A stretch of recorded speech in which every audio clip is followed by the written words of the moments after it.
त्याच्या गणोजीराव तुम्ही बसा, गुळपाणी घ्या. अहो, गडावर एवढ्या आमच्या ताईसाहेब आहेत, आमचे दाजीसाहेब आहेत. आमच्या स्वागताची उठाठेव तुम्हाला कशाला?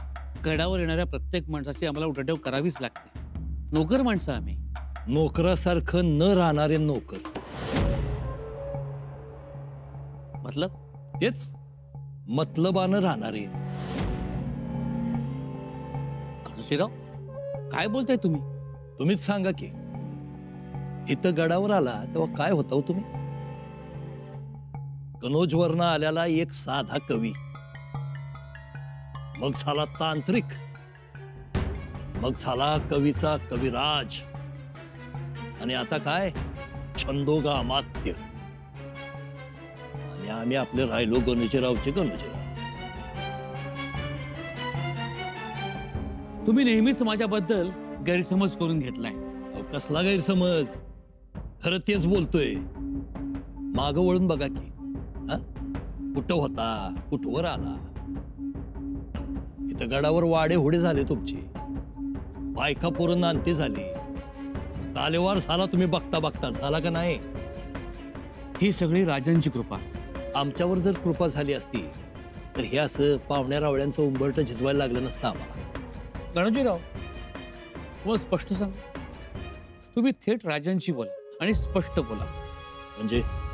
म्हणजे एकतर पाहुण्यासारखे राहा, नाहीतर सरदारासारखे राहा. म्हणजे तुम्हीच शिकवायचं राहिला होता आम्हाला. शिकवा. गणोजीराव आज झालं. महाराज कुठं आहेत तेवढं बोला. राजन राजगड आणि सिंहगडाची पाहणी करायला गेलेत. असं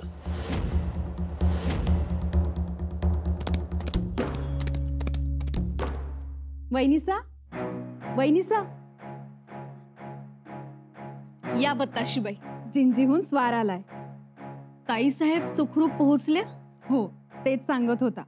हरजीदाजी साहेबांना लोणचं खूप आवडलं.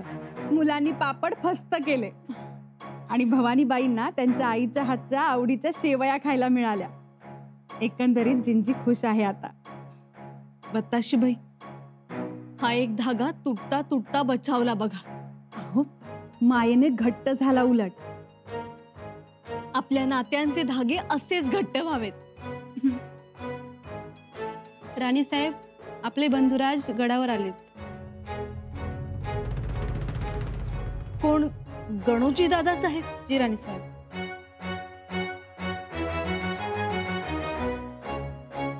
वैनिसा, काय हो, काय झालं? काय नाही, दादासाहेब असे अचानक कसे आले? का येऊ नये का त्यांनी? अहो, त्यांची बहीण महाराणी आहेत, त्यांचे मेहुणे महाराज आहेत. मग येणारच की ते. आणि एकदा नाही 100दा येणार. अहो, तसे येणार असतील तर आम्ही सुद्धा पायघड्या घालून उभ्या आहोतच की. परंतु काय? का तुमच्या मनात साशंकता? तुम्हाला असं वाटतंय का की ते वतनाचा विषय काढतील? म्हणजे आम्ही इथनच माघारी फिरावं असं म्हणताय? नाही हो, थांबा ना, राजन येतीलच.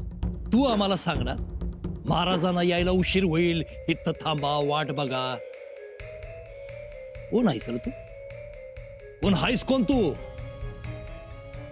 इथं मागून मिळना झालंय आणि सोन्याच्या हांड्याला विळखा घालून बसलायस तू. गणोजी राजे म्हणजे कोण वाटले तुला? सरदार शिर्के आहोत आम्ही. सरदार गणोजी राजे शिर्के. इथं रायगडावर यायला जायला तुझी परवानगी घ्यायची वय आम्ही? हा, तुम्ही राजाचा गज करताय. तुला दादासाहेब,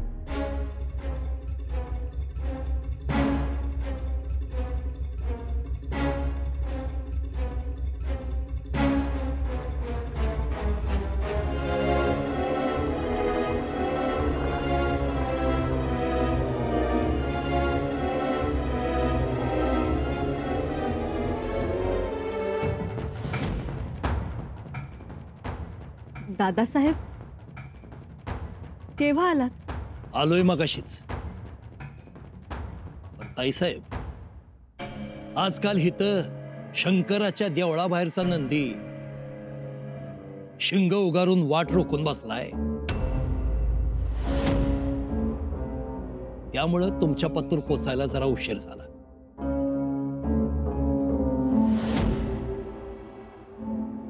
वजीर आला, कमाल ईमान में 3 चीजें हैं, जानते हैं ना? जी. खौफ, उम्मीद और मोहब्बत. जी जापन. आज हमें इन तीनों की जरूरत है. वजीर आला, संबा के सरदार, उसके वतनदार हमसे मिलने आ रहे हैं, मतलब हमारी उम्मीद बढ़ेगी. इससे संबा का खौफ बढ़ेगा, उसे दर्द नहीं होगा. पता उसे दर्द कब होगा? उसे दर्द तब होगा जब उसके अपने जिनसे वो मोहब्बत करता है, जब वो पराये बन जाएंगे तब. जी. और जो दर्द हमने सहन किया, हम चाहते हैं कि संबा भी उसी दर्द को महसूस करे. इसलिए बेहतर यही होगा कि उसका कोई नजदीकी, उसका कोई रिश्तेदार यहाँ हमारी छावनी में हमारे पास आए. जहांपना, एक रिश्तेदार है, नजदीकी रिश्तेदार. कौन? गणोजीराव शिर्के. गणोजीराव शिर्के? अरे उसकी सगी बहन तो स्वराज की रानी है. जी, लेकिन हालात ही कुछ ऐसे हैं कि गणोजीराव आ सकता है. मगर क्यों आएगा वो? वतन के लिए. मना लो गणोजीराव को, उकसाओ उसे, कह दो कि बगावत करे. यूं समझिए कि एक बार गणोजीराव यहां दाखिल हुआ, समझो कि संबा की बर्बादी शुरू. औरंगजेबच, त्यांनी तोच रस्ता धरला असणार. नाही हो, नसतील गेलं तिकडं. तर एवढी शोधाशोध केली आपण, केली का नाही? आहेत का कुठे? मग काय समजायचं आपण? नका घाई करू कुंवरबाई. तुमचे मालक त्यांना घेऊन जाण्यासाठी आले होते तर? हो, आमच्या जाण्याच्या अंगात हाय समधी खेळी. तेच गणोजीरावासनी भरीस घालत्यात, नाही तर गणोजीराव तसे नाहीत. अहो, कधीही चांगली वाईट गोष्ट करण्या अगोदर 10 वेळा विचार करायला हवा. आपण कोण आहोत, काय आहोत, आपण कोणाचे जावई आहोत, निदान कोणा दुसऱ्याचा विचार न करता आमच्या आबासाहेबांचा तरी विचार करायला हवा होता त्यांनी. मी तर म्हणते आबासाहेबांचं राहू द्या, स्वतःच्या वडिलांचा विचार करायला हवा होता. हवं, पण आम्हाला राहून राहून वाटते गणोजीराव तिकडे जाणार नाहीत. तुम्हाला खात्री वाटत असेल, पण आम्हाला खात्री नाही. ते गेले. या दादासाहेब.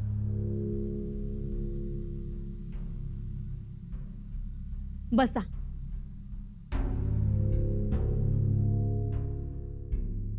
कसे आहात तुम्ही? आम्ही काय ठीकच म्हणायचं की. आमच्या वहिनीचा भाचेबा कसे आहेत? समधी चांगली आहेत. आम्हाला काय हो, कशाची ददात नाही, कशाची फिकीर नाही.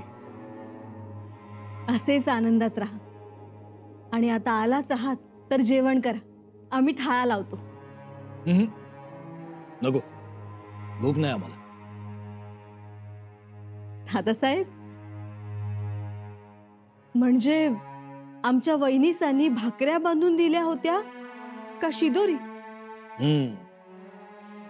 आणि असं बी आपण आपल्या भाकऱ्या बांधून आणलेल्या बऱ्या, म्हणजे कुणापुढे हात पसरायला नको.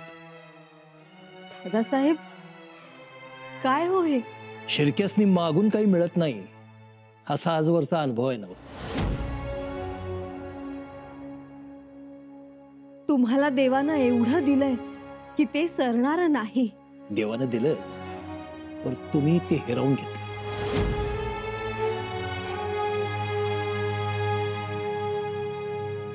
म्हणजे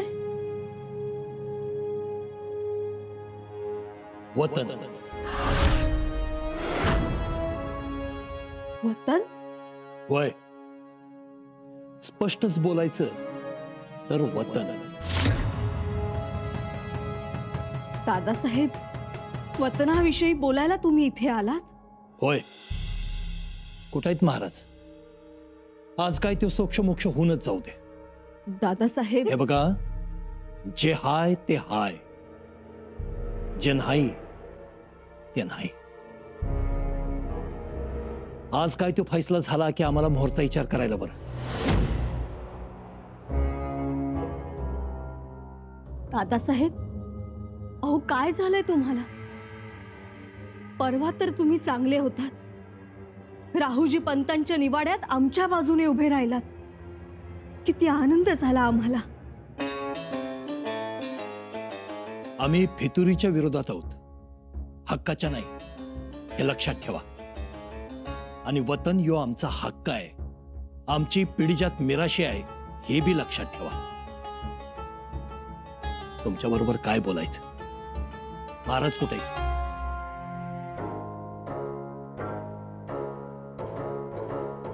दादासाहेब, महाराजांना यायला उशीर होईल. त्यामुळे तुम्हाला जे काही बोलायचं आहे ते तुम्ही आमच्याशी बोलू शकता. तुमच्याशी? अहो तुमच्याशी काय बोलायचं आता? कुणीतरी अधिकारी माणूस पाहिजे. अधिकार तर आम्हालाही आहेत आणि महाराजां एवढेच अधिकार आहेत. म्हणून तर आम्ही कुलमुख्त्यार म्हणून राहुजी पंतांचा, मानाजी मोरेंचा निवाडा करू शकलो. मग आता आमचा पण निवाडा करता का काय? निवाडा तर निवाडा करू, चर्चा तर चर्चा करू. अहो काय बोलायचं आता? जे बोलायचं ते तुम्हीच बोला. आम्ही आपलं आठवण करून द्यायचं काम करायला आलोय. दादासाहेब, आपण आमचे मोठे बंधू आहात. आम्ही तुमच्याशी बोलतो आहोत ते नाते संबंधानं, मायेनं. आपण गैरसमज करून घेऊ नये. आता तुम्ही आमच्याशी आमची धाकली बहीण म्हणून बोलूच नका. कुलमुख्त्यार म्हणूनच बोला, तेच बरं राहील आणि तेच आवडेल. स्वराज्यात वतनाची ठोस भूमिका आहे. त्यामुळे स्वराज्यात वतन कोणालाच दिली जात नाही. अहो कसली भूमिका? कुणी ठरवलं हे? म्हणजे वतन आमचं आणि ठरवणार तुम्ही, हे कसं कोण ऐकून घेईल? दादासाहेब, अजूनही आम्ही तुम्हाला बहीण या नात्यानं सांगतो आहोत. वतनास प्रतिष्ठेचा विषय करू नका. ताईसाहेब, या वतनाच्या विषयामुळे आमचं अधपतन होतंय, त्याचं काय करावं आम्ही? अजूनही शांतपणे ऐकून घ्या आमचं. भाऊ म्हणून आला आहात घरी, खा प्या आणि आनंदानं जा. ही दमदाटी समजायची काय? साहेब, अहो तुमच्या अंगा खांद्यावर खेळलोय आम्ही, तुम्हाला दमदाटी करू? राणी साहेब आहेसा तुम्ही, अधिकार आहे हो तुमच्याकडे. भीती वाटते आम्हाला आता. आमच्यावर चांगले संस्कार झाले आणि ते संस्कार तुम्हीच केलेत हो. होय ना?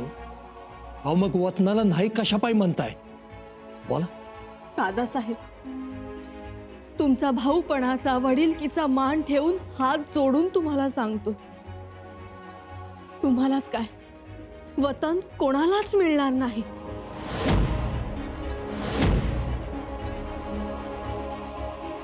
हे पक्क समजू आम्ही. हो. बघा ताईसाहेब, अजून बी विचार करा. त्यात विचार करण्याचं कारणच काय? हे आबासाहेबांचं तत्व आहे. एक वतनदार पोसायचा म्हणजे 1000 कुटुंबांची वाताहत होते, त्यांचं शोषण होतं, रयतेची पिळवणूक होते. ताईसाहेब, आम्ही तुम्हाला. दादासाहेब, आम्ही तुम्हाला वतन द्यायला नाही म्हणतो, याचं कारण म्हणजे हे राज्य रयतेचं आहे आणि रयतेचं राज्य म्हणजे त्याच्यावर सर्वांचे मालकी हक्क समान. दादासाहेब, तुम्ही एक वेळ रायगडाच्या गादीवर येऊन बसा, आम्ही महाराजांना पाय उतार होण्यास सांगू. काय? हो, तुम्ही छत्रपती व्हा, तुम्ही रयतेच्या सुखाचे मालक व्हा. आम्ही रयत म्हणून जगू. बघा, तेही आजमावून बघा, परंतु वतन नाही.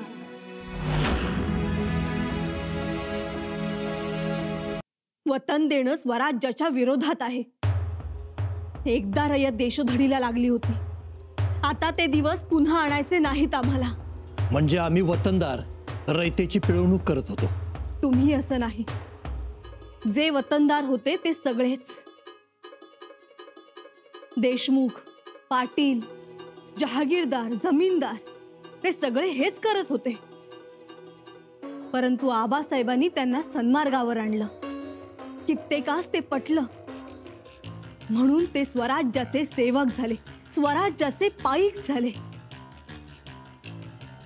आणि ज्यांना नाही पटलं ते आजही वतनाच्या उंबरठ्यावर उभे आहेत. आमच्यासारखे. दादासाहेब, हे बघा, स्वराज्याची एक शिस्त आहे. स्वराज्यातील जमीन, गडकोट, धन दौलत, दळभात हे सगळं रयतेचं आहे. हे राज्य रयतेचं आहे. छत्रपती हे स्वराज्याचे मालक नाही तर स्वराज्याचे चाकर आहेत. आणि हा थोर विचार जर आपणास समजत नसेल तर तुम्ही नाही, आम्हीच अभागी आहोत. अभागी? तुम्ही कसल्या हो अभागी? अभागी तर आम्ही आहोत. आणि आम्हाला अभागी बनवलंय छत्रपतींनी. दादासाहेब, छत्रपतींबद्दल बोलताना जरा जपून बोलावं. का जपून बोलायचं आम्ही? थोरल्या छत्रपतींनी आम्हाला शब्द दिला होता, तुम्हाला पुत्ररत्न झालं की आम्ही तुम्हाला वतन देतो. त्या शब्दाचं काय झालं ताई साहेब? तो शब्द नव्हता, ती समजी होती, समजूत होती. समजूत? हो. आकाशीचा चंद्र मागणाऱ्या श्रीरामास आई कौशल्याने पाण्यात प्रतिबिंब दाखवून जशी समजूत काढली होती तसा तो शब्द होता. म्हणजे छत्रपतींनी फक्त वेळ निभावून नेली? हो दादासाहेब, ती तेव्हाची गरज होती. कारण तेव्हा सोयरिकी झाल्या होत्या, रक्तसंबंध जुळले होते शिर्क्यांचे आणि आबासाहेबांचे. त्यामुळे थेट नाही म्हणणं एवढ्या महापुरुषाला अवघड वाटलं, म्हणून तो शब्द होता.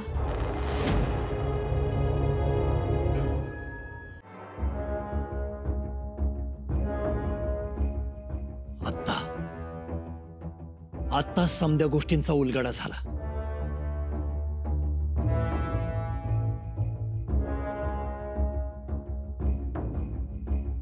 दादासाहेब, आता फक्त गैरसमज करून घेऊ नका. आपण थोर कुळीचे आहात. ताई साहेब, जे उखंडलंय ते आता सावराय बघू नका. जे समजायचं ते समजलो आम्ही. आणि हे स्वराज्य देखील तुमचंच आहे. पाण्यातला चंद्र धावतोय वय आम्हाला. ह्यो शब्दांचा गनिमिकावा आमच्या संकट खेळू नका. कुकुल बाळ नाही आम्ही. तुमच्या पारास ते बादशाह चांगला. दादासाहेब, बादशाह चांगला की वाईट ते आता तुम्हीच ठरवा.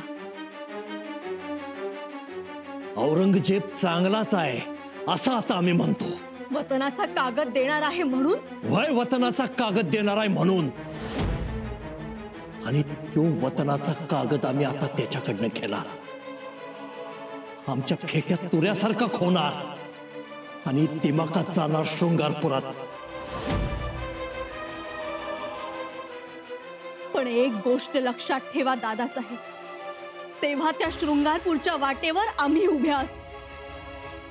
तुमची बहीण म्हणून नाही, पिलाजीराव शिर्केंची लेक म्हणून नाही, तर स्वराज्याच्या कुलमुखत्यार म्हणून उभ्या असू. जीवबाई. दादासाहेब, राणी साहेब म्हणा.